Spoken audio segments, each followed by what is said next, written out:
ഇതാ അങ്ങനെ ഞങ്ങൾ സ്കൂളിൽ പോകാൻ വേണ്ടി റെഡിയായി നിൽക്കുകയാണ്. സ്കൂളിൽ PTM ആണ് കേട്ടോ. ഞങ്ങൾ PTM-ന് പോവാന്നേ. ഇന്ന് നമ്മൾ എൻ്റെ സ്കൂളിൽ പോവാ. ഇന്ന് PTM ആണ്. മാർക്കിക്ക് നോക്കിയിട്ട് വരാം. പിന്നെ നമുക്ക് നാണിക്കല്ലേ റോഡൊക്കെ കാണിച്ചു എവിടെ അവിടെ വരെ പോകുന്നു. പിന്നെ നമ്മൾക്ക് ഞാൻ എൻ്റെ സ്കൂളും കാണിച്ചു തരാം. അങ്ങനെ നമ്മൾ ഇവിടുത്തെ ഡൽഹിയിലെ KV സ്കൂളിലേക്ക് പോകുന്ന വഴി നിങ്ങൾക്കൊന്ന് ഷെയർ ചെയ്യാമെന്ന് വിചാരിച്ചു. ഇതേപോലെ 2 സൈഡും മരങ്ങളും നടുക്കൂടെ റോഡുമായിട്ടുള്ള പ്രകൃതി സുന്ദരമായിട്ടുള്ളൊരു സ്ഥലമാണ് കേട്ടോ ഇത്. അപ്പം KVയുടെ അടുത്തെത്താറായി.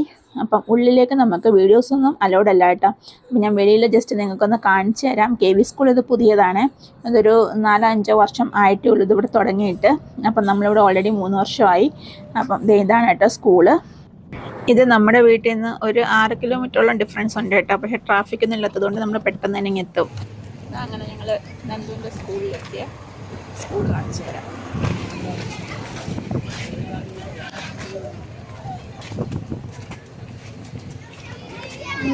അങ്ങനെ PTM ഒക്കെ കഴിഞ്ഞ് നമ്മൾ വെളി ഇറങ്ങിയിട്ടുണ്ട്.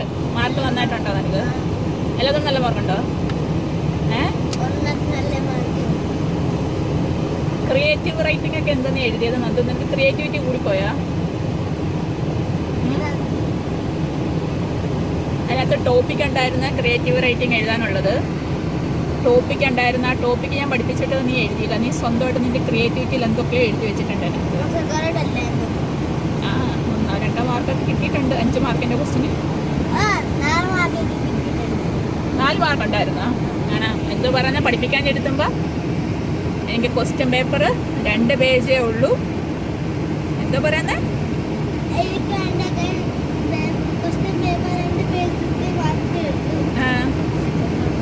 അതുകൊണ്ട് ബുക്കിലുള്ളത് വേണം 100 പേജസ് ഉണ്ടെന്ന്. അങ്ങനെ അവൻ പറയുന്നത് 100 പേജസ് പഠിച്ചിട്ട് വേണം എനിക്ക് 2 പേജ് എഴുതാൻ. അതുകൊണ്ട് എനിക്ക് വേണം മൊത്തത്തിൽ പഠിക്കേണ്ടത്. അതാണ് അവൻ്റെ ന്യായം. അങ്ങനെ ഹാഫ് ഇയർലി കഴിഞ്ഞിട്ട് അടുത്ത ഹാഫിന് വേണ്ടിയിട്ടുള്ള ബുക്സും അതിന് വേണ്ടിയിട്ടുള്ള കവറും ഒക്കെ മേടിക്കണം.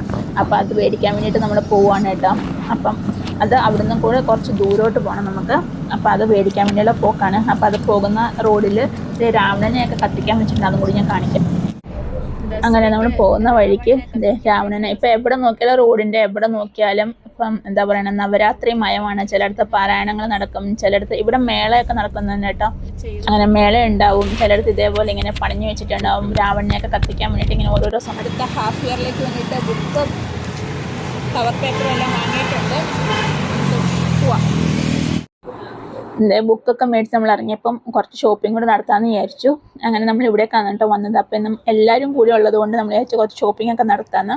അപ്പോൾ എല്ലാം ഒരു കൂടെ കീഴിൽ എന്ന് പറയുന്ന പോലെ ഇവിടെ എല്ലാം ഉണ്ട് കേട്ടോ. സിനിമ മോളുണ്ട്, ഡൊമിനോസ് ഉണ്ട്, ഫുഡ് കോർട്ട് ഉണ്ട്, ചൈനീസ് ഉണ്ട്, റിലയൻസ് ഉണ്ട്, വിശാൽ മെഗാ മാർട്ട് എന്ന് വേണ്ട എല്ലാ സാധനങ്ങളും അവിടെ ഉണ്ട് കേട്ടോ. അപ്പോൾ ഇവിടെ നമ്മൾ പർച്ചേസ് എടുക്കണം. എന്നിട്ട് നമ്മൾ സാധനം മേടിച്ചിട്ട് ആ സ്ലിപ്പ് കൊണ്ടുപോയിട്ട് നമ്മൾ റിലയൻസിൽ കൊടുത്തിട്ടുണ്ടെങ്കിൽ അവിടെ നിന്ന് നമുക്ക് പൈസ അവർ കട്ടാക്കി തരും കേട്ടോ. അപ്പോൾ ഈ വിശാൽ മെഗാ മാർട്ടൊക്കെ നമ്മുടെ നാട്ടിലും ഉണ്ട്. പക്ഷെ നാട്ടിലത്തെ ഞാൻ കയറിയിട്ടില്ല. ഇവിടെയാണ് കേട്ടോ നമ്മളെപ്പോഴും പോകുന്നൊരു സ്ഥലമാണ്. അപ്പം അങ്ങനെ അവിടുന്ന് ഷോപ്പിംഗ് ഒക്കെ നടത്തി ഓൾറെഡി ഞാൻ ഷോർട്സ് ഒക്കെ അപ്ലോഡ് ചെയ്തിട്ടുണ്ട്. അങ്ങനെ തിരിച്ച് വരുന്ന വഴിക്ക് അവിടെ സിഗ്നലായിരുന്നു. അപ്പോൾ സിഗ്നലിൽ വന്ന് കിടന്നപ്പോഴാണ് നമ്മൾ ഈ കാഴ്ച കാണുന്നത്. ഒരു മരത്തിൻ്റെ ചുവട്ടിൽ 2 തൂണ് വെച്ചിട്ട് അവിടെ ഒരു പുള്ളിക്കാരൻ ഹെയർ കട്ടിങ്ങും ഷേവിങ്ങും ഒക്കെ നടത്തുന്നുണ്ട്. ആൾക്കാരൊക്കെ ഉണ്ട് കേട്ടോ. ഇവിടെ ഇങ്ങനെ നമുക്ക് റോഡിൻ്റെ സൈഡിലൊക്കെ കാണാൻ പറ്റും. എവിടെയെങ്കിലും വലിയ മരങ്ങളൊക്കെ ഉണ്ടെങ്കിൽ അതിൻ്റെ കീഴിൽ ചിലപ്പം തയ്ക്കുന്ന ആൾക്കാരുണ്ടാവും. ഇല്ലെങ്കിൽ ഇതുപോലെ ഹെയർ കട്ടിങ് ഇവരാണ് കേട്ടോ ഏറ്റവും കൂടുതലായിട്ട് നമ്മൾ കാണുന്നത്, ഹെയർ കട്ട് ചെയ്യുന്ന ആൾക്കാരെ. അപ്പം അവർക്കും വലിയ ചിലവൊന്നുമില്ല. ഇവിടെ ഇങ്ങനെയുള്ളവർക്ക് ഈ മുടി വെട്ടുന്നതിന് ഇവിടെ 20 രൂപ 30 രൂപയൊക്കെ ഉള്ളൂ കേട്ടോ. അപ്പം അവർ അത്യാവശ്യം നല്ല തിരക്കുണ്ട് അവർക്ക് പല സമയങ്ങളിലും. അങ്ങനെ സിഗ്നലിൽ വന്ന് കിടക്കുമ്പം ഇങ്ങനെ ഓരോരോ കാഴ്ചകളൊക്കെ കണ്ട് നമുക്ക് നമ്മുടെ വീട്ടിലേക്ക് പോകട്ടോ. ഇനി ഞാൻ പോകുന്ന വഴിക്ക് കുറച്ച് കാഴ്ചകളും കൂടി നിങ്ങൾക്ക് കാണിച്ചു തരാം.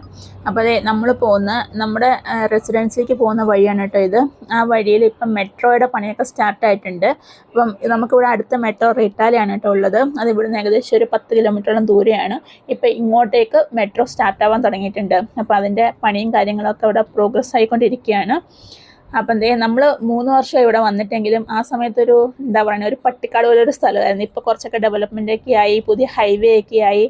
ഡൽഹി ബോംബെ ഹൈവേ ഒക്കെ ഇവിടെ നിന്നാണ് കേട്ടോ സ്റ്റാർട്ട് ചെയ്യുന്നത്. അപ്പോൾ ഇത്രയേ ഉള്ളൂ എൻ്റെ കുഞ്ഞൊരു വീഡിയോ.